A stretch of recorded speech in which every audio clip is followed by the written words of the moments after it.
Saudara-saudari terkasih, apakah saudara sudah memulai hari ini dengan penuh sukacita dan punya niat untuk berbuat baik meskipun kecil? Semoga Tuhan memberkati niat baik saudara.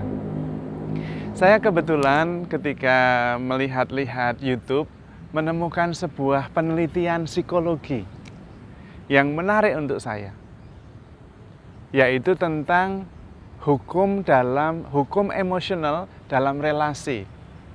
Nah, ini menarik karena sangat berguna dan karena itu saya ingin membagikannya untuk Anda. Seorang terapis, dia membuat penelitian dari orang-orang yang dia dampingi selama terapi, dia menemukan sebuah hukum relasi dan itu berkaitan dengan emosi. Sama seperti hukum fisik. Kita tentu tidak mau jatuh dari lantai 5 kemudian jatuh ke bawah, itu pasti kita akan sakit, celaka atau mati malahan. Nah, karena ada hukum fisiknya. Ada hukum gravitasi. Ternyata di dalam relasi juga ada hukumnya. Kalau kita tidak memahami hukum dalam relasi yang berkaitan dengan emosi, kita tidak terampil dalam berelasi. Salah satu sebabnya adalah kita seringkali menghilangkan atau menyiasati saat-saat bertemu, berjumpa dengan teknologi. Sehingga kita merasa dekat melalui media sosial, meskipun sebetulnya kita tidak dekat. Karena encounter, perjumpaan tidak terjadi. Perjumpaannya secara maya. Tetapi kita sudah merasa sudah dekat. Padahal dalam perjumpaan itu ada banyak hal yang melampaui pengetahuan kita. Seperti misalnya kalau kita naik ke atas gunung, memandang matahari terbit di pagi hari, nah itu adalah pengalaman kehidupan yang tidak bisa diceritakan karena beyond words, melampaui kata-kata. Sebuah keindahan, sebuah misteri kehidupan yang tidak bisa disingkat, diringkas dalam sebuah gambaran yang terlukis melalui kata-kata. Artinya hidup itu ada bagian yang tidak bisa diungkapkan dengan kata-kata, hanya bisa dialami. Nah, persoalannya adalah pengalaman, perjumpaan, encounter itu makin berkurang. Justru karena teknologi, sehingga kita kurang terlatih di dalam berelasi. Les Gibrין dalam bukunya Skill with People itu menunjukkan kepada kita trik-trik dan cara-cara berelasi supaya lebih mudah. Dan satu ibu ini, peneliti psikiater ini, kalau tidak salah namanya Diana Weiss, dia seorang terapis dan menceritakan pengalaman yang menarik tentang hukum dalam relasi. Dia menceritakan kasus yang sama dari apa yang dia alami, tentu disamarkan namanya. Jadi ada seorang istri yang suatu hari, sore hari, menerima telepon dari suaminya di kantor. Ma, hari ini saya terlambat pulang 2 jam. Lalu telepon ditutup. Dan sang istri kemudian bereaksi. Dan dia mengatakan, saya sudah duka. Ini sudah 3 kali dia pamit pulang terlambat 2 jam. Pasti ada affair di kantor, pasti. Dan kemudian dia sudah mulai galau, tidak nyaman. Dan tentu ketika suami pulang terlambat 2 jam, malam itu bukan malam yang romantis. Pasti. Lalu dia cerita, seorang istri yang sama, mendapat telepon yang sama dari suaminya sendiri tapi. Bukan yang istri yang tadi, wanita lain, seorang istri juga. Suaminya menelpon sore-sore, Ma saya terlambat pulang. Malam ini terlambat 2 jam saya pulang.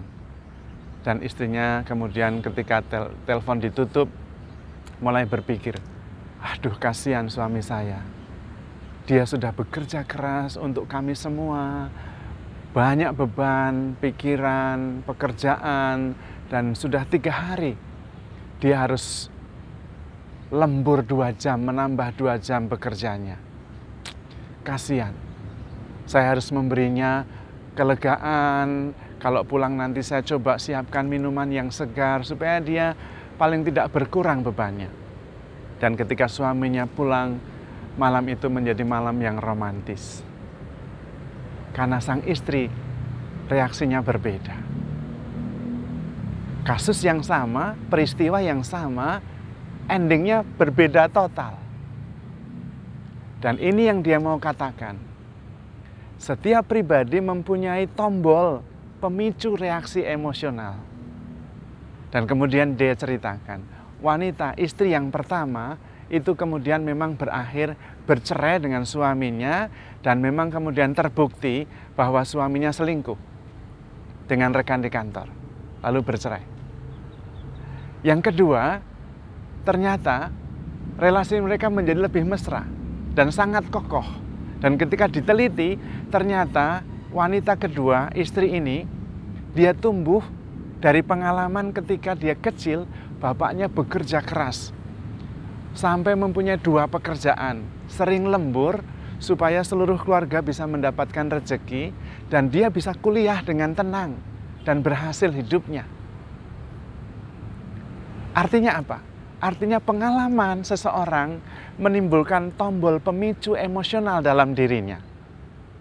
Dan ternyata wanita pertama itu mempunyai pengalaman yang sama dari orang tuanya yang berpisah karena salah satunya selingkuh. Artinya apa? Artinya di dalam diri kita ada tombol-tombol pemicu emosi yang begitu ada rangsangan dari luar, kita langsung bereaksi seperti biasanya. Seperti bagaimana tombol itu bergerak. Reaksi emosionalnya akan sama. Sementara orang lain dengan stimuli rangsangan yang sama, reaksinya bisa berbeda. Maka poin pentingnya adalah yang menentukan bukan apa yang datang dari luar, tetapi apa yang datang dari dalam. Kalau bahasanya Tuhan Yesus, yang menajiskan bukan apa yang masuk, karena akan masuk ke perut dan kemudian dibuang ke jamban, tetapi apa yang keluar. Karena itu dari hati. Itu reaksi emosional berdasarkan trigger pemicu emosional yang sudah ada di dalam diri kita. Maka penting sekali, pertama-tama adalah non-reaktif. Karena reaksi-reaksi kita biasanya ditentukan oleh apa yang ada di dalam. Mekanisme emosional yang ada di dalam, itu hukum emosional. Dan kita harus memahaminya. Kalau tidak, orang lain mengatakan apa, kita reaksinya apa? Nggak nyambung. Maka non-reaktif itu penting. Kenapa? Karena kemudian kita punya waktu, punya masa untuk kemudian refleksi. Mengetahui gerakan-gerakan emosional yang kemudian mendorong saya untuk bersikap tertentu terhadap aksi yang saya terima, terhadap rangsangan yang saya terima, terhadap informasi, peristiwa yang saya terima. Dan kemudian kita menjadi lebih mengenal diri. Kemudian tidak reaktif, tetapi proaktif. Dan hasilnya berbeda. Terapis itu kemudian menceritakan pengalamannya pribadi. Dia mengatakan, suatu hari saya bertemu dengan seorang pria, dan kemudian mulai pacaran, dan kita sudah dekat. Tapi suatu ketika saya menyadari, saya sangat marah dengan dia. Dia sungguh-sungguh salah. Dan kemudian saya tidak berani mengungkapkan. Tapi suatu hari dia datang kepada saya dan mengatakan, saya merasa kamu sangat marah dengan saya. Dan kemudian terapis itu mengatakan, benar, saya sangat marah sama kamu. Bla bla bla bla, dan kemudian meledak, semuanya keluar. Dan pacarnya itu mengatakan, saya mengerti, kamu begitu marah kepada saya sampai lupa bahwa kamu pernah begitu mencintai saya. Dan wanita itu kemudian langsung down, langsung calm. Lalu pacarnya mengatakan, kamu tahu, saya pun marah sekali sama kamu. Tetapi ketika saya marah sekali sama kamu, saya ingat betapa saya pernah sangat mencintaimu. Dan kemudian dia mengungkapkan betapa dia sangat mencintaimu. Saya tidak mau menyakiti hatimu, tidak mungkin. Karena saya sangat mencintaimu. Maka kemudian dia memeluknya. Dan kemudian relasi menjadi lebih baik. Lihat, seringkali justru mekanisme emosional yang ada di dalam diri kita, yang membuat kita bereaksi tertentu, tergantung pada stimulus yang ada di luar. Itu artinya kita tidak bebas. Itu artinya kita reaktif, bukan proaktif, bereaksi seperti yang kita mau. Karena kita tidak punya masa jeda, masa refleksi. Maka penting sekali non-reaktif. Karena biasanya persoalan ada di dalam, bukan di luar. Di luar adalah pemicu saja. Kita yang kemudian bereaksi. Maka penting sekali non-reaktif, kemudian belajar berefleksi dan bereaksi seperti yang kita mau sesudah kita tenang. Disitulah kemudian bisa menyelamatkan relasi. Maka kita perlu belajar skill with people. Belajar berempati, belajar memahami, tetapi terutama belajar memahami tombol-tombol emosional yang kita punya yang sangat mudah terpicu oleh sesuatu yang dari luar. Persoalannya tidak ada di luar, tapi di dalam. Dan ketika kita bisa istirahat sebentar, non-reaktif, kemudian berefleksi, kita ternyata menyembuhkan tombol-tombol reaksi itu. Tombol-tombol reaksi emosional di dalam diri kita itu. Dan kemudian kita menguasai diri kita, dan kemudian kita menguasai relasi-relasi kita. Kita terlatih berelasi, tidak reaktif tetapi proaktif. Kuncinya ada pada masa non-reaktif, masa refleksi. Dan itu menyelamatkan relasi, tetapi juga menyembuhkan trigger-trigger emosional yang ada di dalam diri kita, yang kadang-kadang dikendalikan oleh sesuatu bawah sadar berdasarkan pengalaman masa lalu. Maka Anda terampil berelasi atau tidak, tergantung apakah Anda menyadari mekanisme emosional, hukum emosional yang bergerak di dalam diri kita. Kalau kita bisa memahaminya dan terampil menguasainya, kita kemudian bisa memberikan reaksi yang baik. Tidak ada hari baik atau hari buruk. Yang ada adalah reaksi kita yang baik atau reaksi kita yang buruk. Reaksi yang baik menciptakan hari yang baik, reaksi yang buruk menciptakan hari yang buruk. Reaksi kita tergantung bagaimana kita bisa mengendalikan tombol pemicu emosional kita.